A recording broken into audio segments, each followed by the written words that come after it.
They say the urge to hunt is an ember that burns within our souls. It's an urge for nourishment, survival, and sustaining ourselves and our people. It's more than just a tradition. It's instinct. And every so often you get a spark. A spark that turns into a dream. And with enough hard work and dedication, that dream becomes reality. I'm Josh Larson, and you're watching My Dream, brought to you by Whitetail Forensics Camouflage. Alright, I need to figure out, if it's 5:13, we definitely have enough time to get to the train tracks, do something real quick. The deer ain't gonna come out until about 6:45, 7. The big boys. I want to get some cameras in there, so, you know, if we can just, I know where I want to get a camera. And it'll probably be like a 15-minute walk, because I want to get the one in the back corner. The other one, I got to go through another field and another field. I can do that another day. But I'm wanting to try to really pattern these bucks. Why am I turning? I'm just going straight. Like, I mean, usually I'm writing down. I'm like, okay, that buck has been coming out the last 2 weeks about 20 minutes before sunset. And if he continues to do that, the first week of archery is my goal to whack him. You know, I'm going, calculating, like, all right, so 50% of the time he's coming from that, 20% of the time he's coming from that direction, and the rest of the time he's coming from this direction. But majority, if he's coming out that way, I know I have a good chance of shooting him coming from that path within the first few days if they stick to their pattern. This year I'm feeling good because they finally got corn planted across the street. So they'll come out of the field and they'll graze, and then they go to the cornfield. And I got a picture. I was literally sitting there with the binos, and the buck walked right in front of me, right to the cornfield. I'm like, oh my God. And that's when I saw that it was a 10-point, not an 8-point. But he's perfect. The perfect 10-point. I mean, it's just, all the tines are symmetrical, and I would rather shoot that any day than some crazy non-typical. Like, I like the perfect bucks. I have my biggest one on my wall right now. I shot because I thought he was perfect. Then I got up to him. I was like, fuck, he's a 9-point, not an 8-point. But he's still a big buck. But I don't have a lot of big bucks. I have like average bucks. New York, so they don't get that big unless you're lucky, unless you got property that you can manage, because we have Amish. And the average deer shot in New York State is 1.5 to 2.5-year-old deers. We don't have the laws like Pennsylvania does, where you have to have 3 on one side. I wish New York State would get that. So we don't. They don't have that. Nope. PA does, and I wish New York would adopt it. I really do. I'm surprised, being neighboring states. The laws are so different. I mean, Pennsylvania, now that you know, they just started opening it up to Sunday hunting, which is great for people that have a job and work. But when you told me they put an asterisk on it, that's what I'm saying. They came out and they're like, well, these are the first 10 Sundays. And I'm like, that doesn't. Is it all through deer season? Or are you gonna? I haven't read into it as much, so I don't know it verbatim. So I need to look into it though. But it's like, why? If you're gonna open it up, why do you need to pick 10 Sundays? Why do you just? They're all Sundays are open. It didn't make sense to me. Someone said some. I commented on the one video. Someone was like, "Oh, it's because of this." And I was like, "Oh shit, my bad. I didn't read into it." But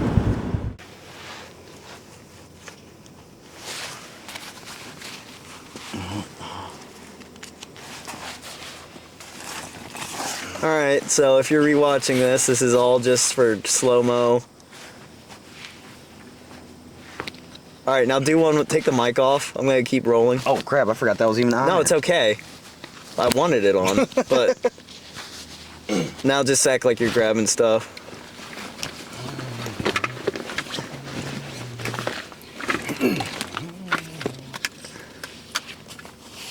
Put a new chip in this.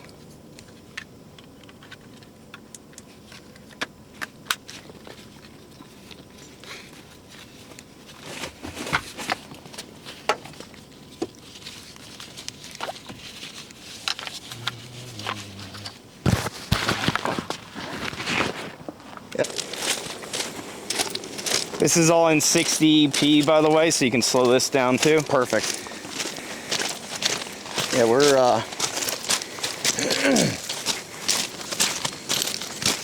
so yeah, last year was, I mean, see, you film exactly how I film. and I love it. Like, you get the shots that, I love the foot shots. I gotta show you some of the shows. They speak something more than just like walking. The promo for when we did Africa was literally like, I forgot how I worded it, but it was just perfect because like I had the feet, I slowed it down super slow motion. You got the dust building up, Right. and then it cuts to where I'm laying down in front of a freaking full-blown rhino, and I'm filming him eating, and I'm like 50 feet from him, laying down, just staring at one of the world's most dangerous animals, but yet they're gentle giants. I gained a whole new respect for rhinos when I was out there.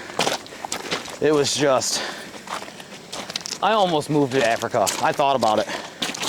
well, It was that much of a life-changing experience. I mean, we were feeding orphans with the food that we were shooting. that's really cool. You feel like a really good contribution to not just society, but like, no, the world. Exactly. You're feeding the world with it. And that's why a lot of people don't understand about Africa hunting when you go over there. They're like, oh, it's just, you feel insecure as a man. You're just going to go over there and shoot innocent animals. It's like, yeah, but all that food, I might not be able to bring it home, but it feeds 40 or 50 kids. With a wildebeest, a gemsbuck, and a nyaw, 3 animals, and you're feeding kids for weeks. Now, last year there was a big bear in here. We didn't see it, but we saw the poop. We saw the signs, and it was big. And then my buddies own, on the other side of the river back here, they own that. And then my buddy Chuck, who's the president of the National Wildlife Turkey Foundation in our area, he owns that. So like, I got a lot of friends here. And, you know, it helps. Like last year, I blew my back out. I couldn't drag that doe out. I called frickin' Charles. He brought his sled over through here and we dragged that frickin' thing out. It's easier to walk in this when there's snow though.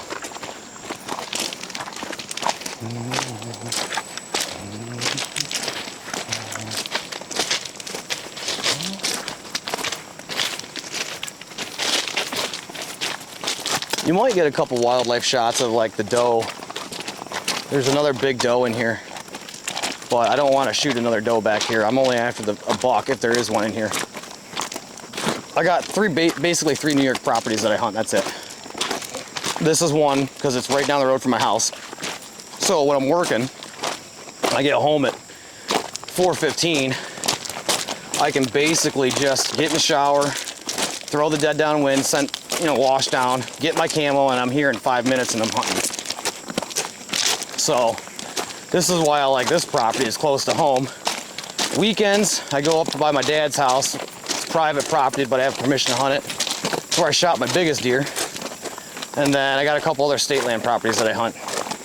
But this is my primary New York spot because it's the closest one to home.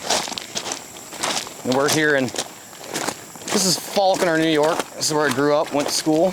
I love it. I wish I could get to hunt that property, but that's all owned by SKF, and they build stuff for the space shuttle and jet engines, but no one hunts it. Yeah, all that. There's like 2,000 acres untouched. No one hunts it.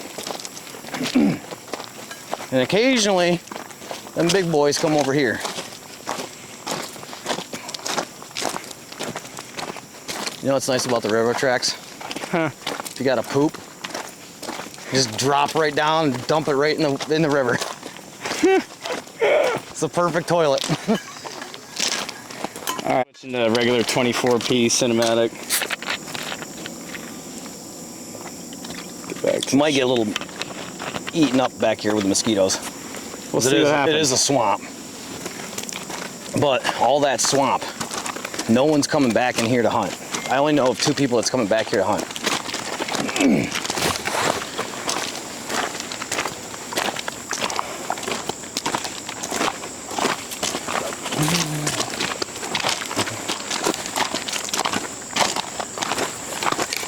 So now it starts getting into some solid ground back where these trees are at, and I would like to see some sort of big buck back here so that I know what I'm hunting.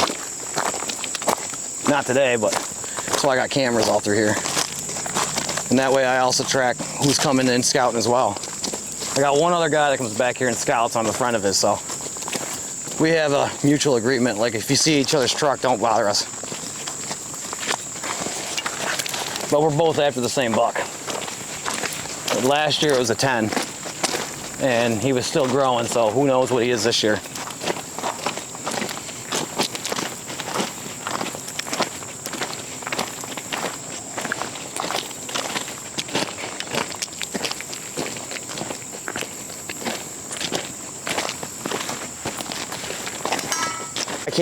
To me, I haven't figured out how to perfectly match that up yet. Just start Googling a little bit. I made like a YouTube folder. Yeah. That's just a camera folder.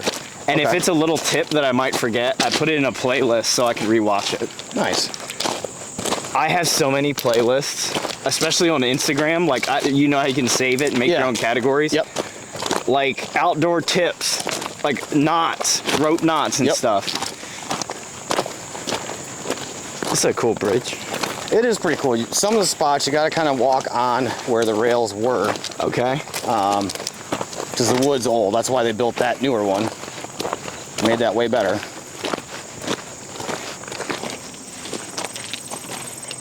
And I'll sit up on the bank. If I'm hunting rifle, I'm sitting up on the bank. Bow season, I'm usually in the wood tree line just a tad bit. Do we have? Nope. No deer. Unless they're laying.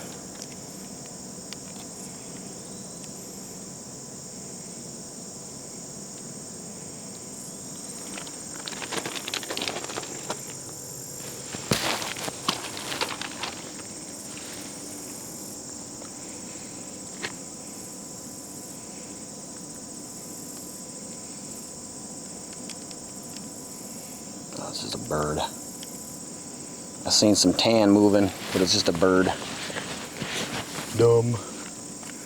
But this is also a good fishing spot. There's some creek muskies in here, some pike, some walleye. You know, you can get some good, decent fishing here. So not many people come back here.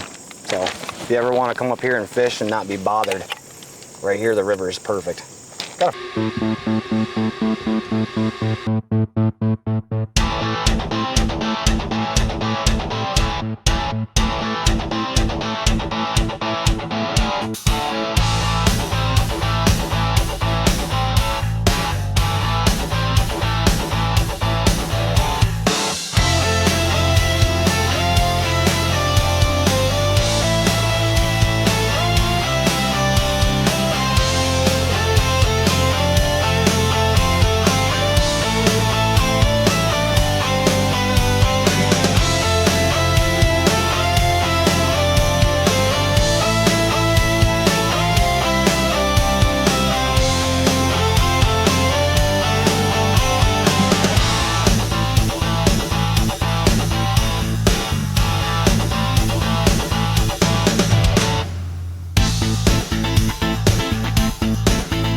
Coming down in here on his four-wheeler was gonna steal it.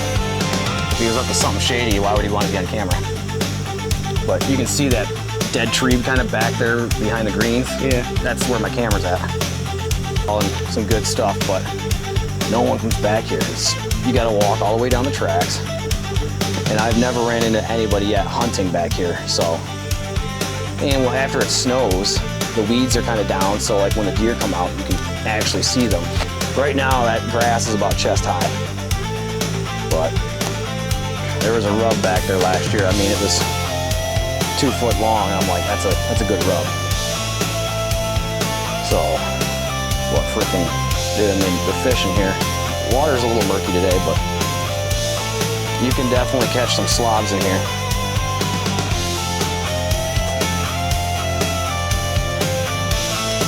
Does seem like a cool place to hang out. I love it. Freaking absolutely love that. It just kind of brings you peace. Yeah. Let your mind explore the nature and not your own thoughts. Yeah.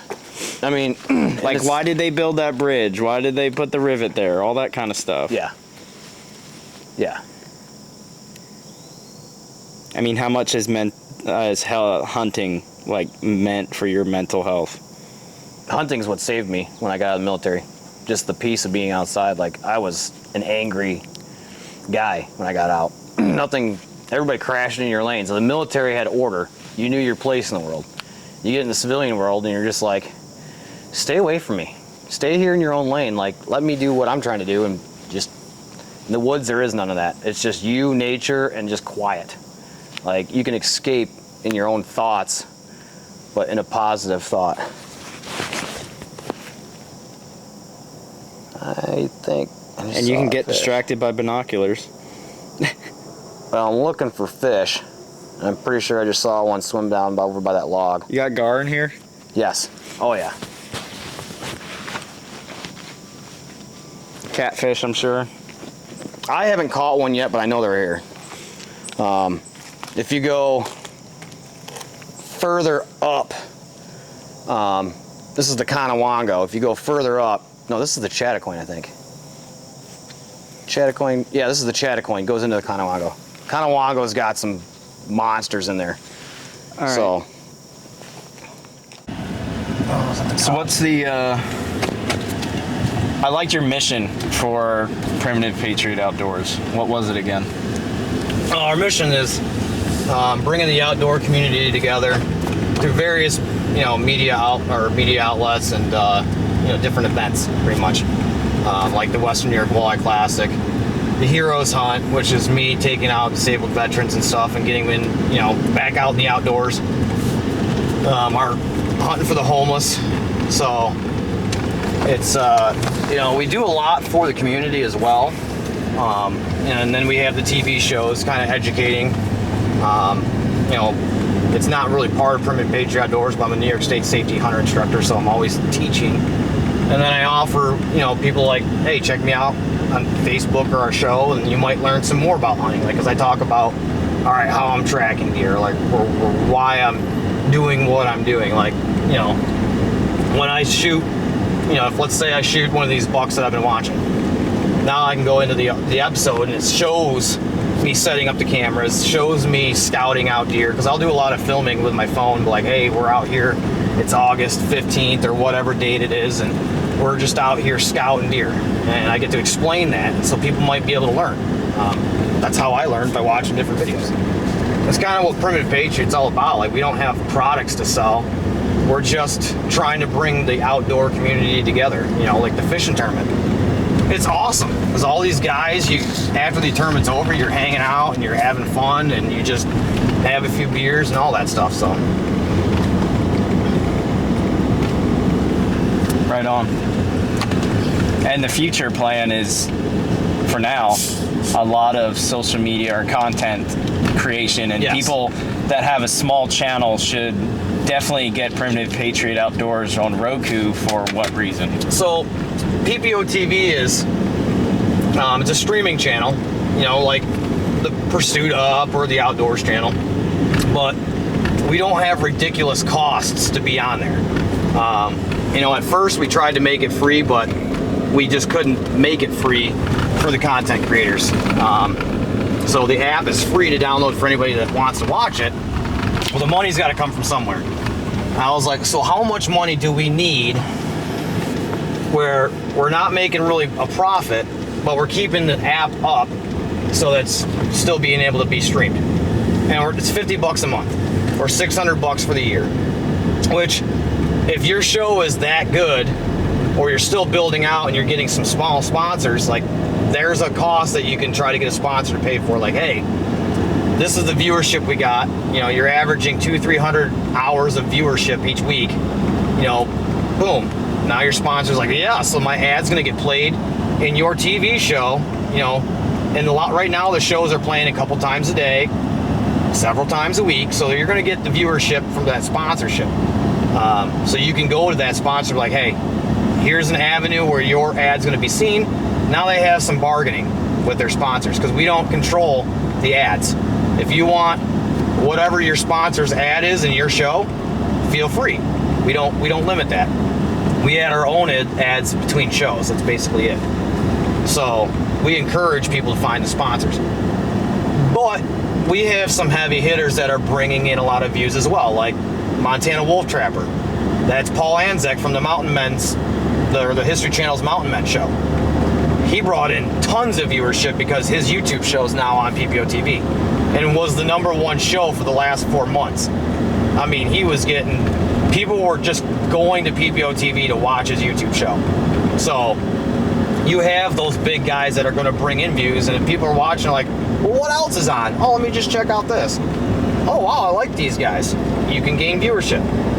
You know, it's like YouTube, but, you know, you don't have to search for stuff. It's all right there. You can because you have a 24/7 live channel that filters the channel. So it's like if someone has a YouTube channel, someone has fishing, someone has hunting, somebody has, maybe it's hiking and camping down the road. Yeah, and I mean, we're all outdoors. It doesn't just have to be like, we have outdoor cooking.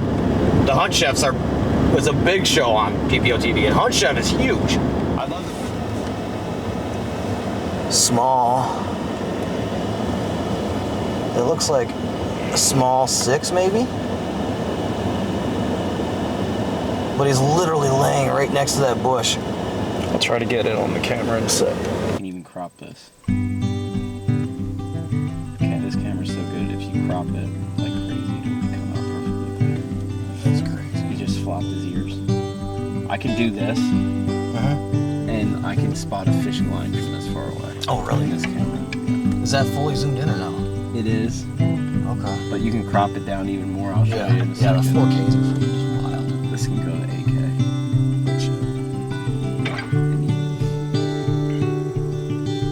Rod's like my. Oh, wait, we got this. Right now. Small buck. But. Spiky, I think. Yeah, but he's the one that hangs out with the big boy. Right now, there's 3 of them. They're in a bachelor group. Wait, we got one coming in the far back. We got a doe coming out. Far back, way back to the right. Oh wait, there's more coming out. I didn't even see all those coming out. There he is. Straight back. Right straight back in the field. To the left of the bush. That's the big boy. Oh, to the left of the bush? Yeah, I was just filming. Yep. Those 2 in the back? Yeah, the one closest to us is the big boy.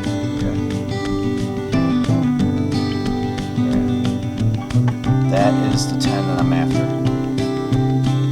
What did I say they'd come out? There's 2 there. I said 7:30. Yeah, they're both 8s. What time is it now? It's 7:20. And we got they're all coming out right now. It's crazy. All the does and bucks are coming out right now. So Okay, great footage. it's 77 degrees. It's 7:20. 3 and 3 on one side plus his brow tine, so that's a little tiny heat.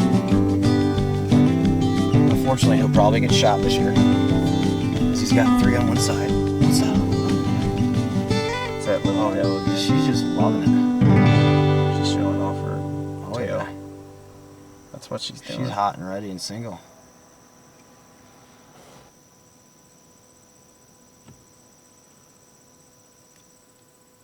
Oh, here he comes running. Oh, my God. I'm so... It's does. Oh, my Lord. This footage is insane. Oh, I bet.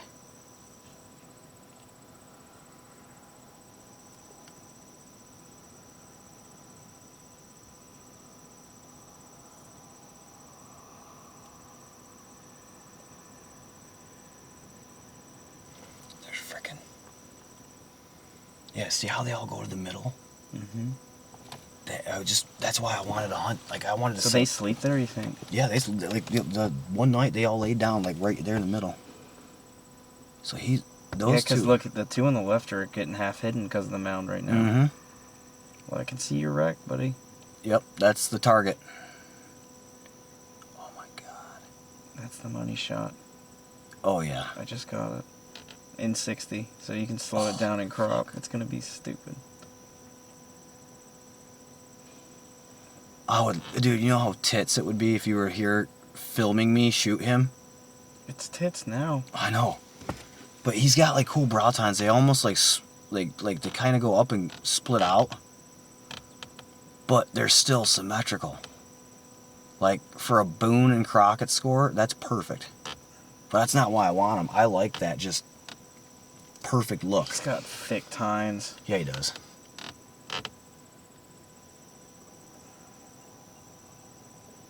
Yeah, that's the buck. His neck's a little thin, but it ain't fall yet. Exactly. They haven't started, you know. God, he's coming right to us. And his antlers are out pat. I just hit record to start another video as a marker. Man, yeah. The other one's taking a shit. Oh, I wish I kind of like this shot with the doe. Oh yeah, it's like, oh my god. What a girl.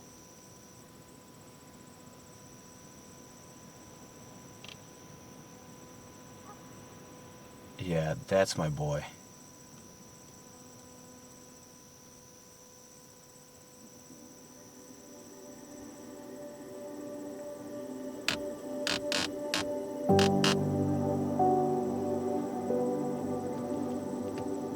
What sucks is I would love to see him go one more year. Well, But yeah. it's not going to happen here in public land.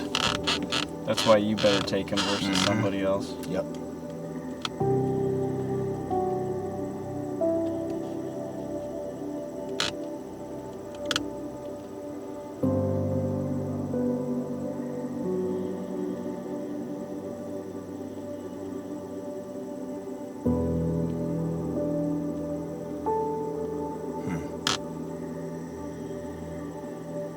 Oh, if they start racking a little bit, I go nuts. Oh my lord, yeah. I think it's a little too early though for that.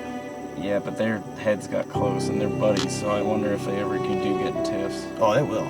They will. They'll when they start rubbing their velvet off, they'll start rubbing each other again.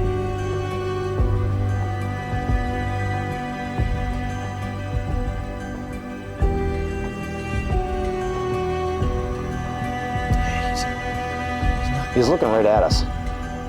I want him to turn his head so I can see how big the rack is. Like, he's just tall. Is it? Yeah. Wait, where did that buck come from? There's two bucks there. There's like the does that are running away. Those two deer right there are bucks. One's a small 8.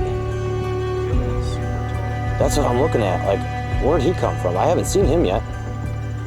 It's like crazy basketball tall. Yeah. Look at his fucking neck. Dude, I could... That's crazy. You move to the back of the truck and all of a sudden, the whole view changes.